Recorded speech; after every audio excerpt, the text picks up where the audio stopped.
Hi everyone, Rabbi Rosen here, hoping all is well with you on a very beautiful and quite warm December morning.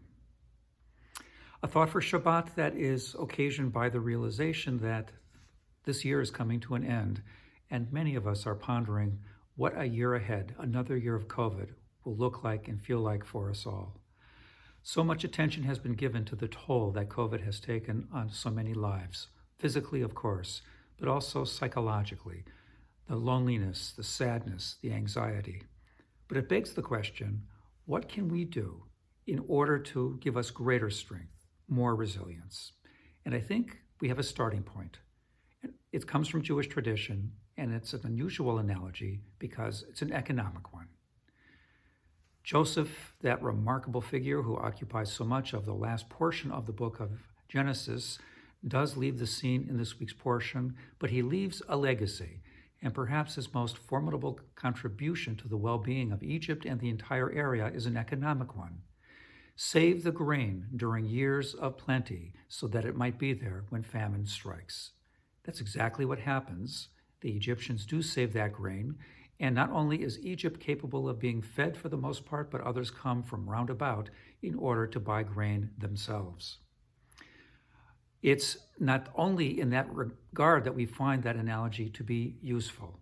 All of us know in our own lives how important it is to have a rainy day backup for what might befall us in the course of life. It's also the model behind, I think, what a vaccine is all about.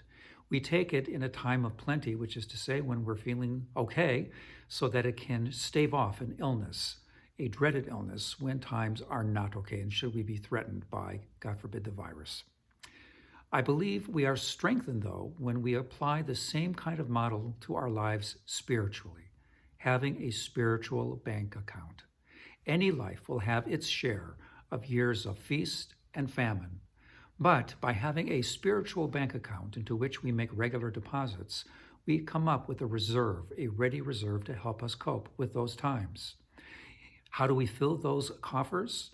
By having a great deal of appreciation, of embracing appreciation for whatever good we have in life, and by turning our gaze outward to seeing what others might need and knowing we have the power to contribute to their well-being.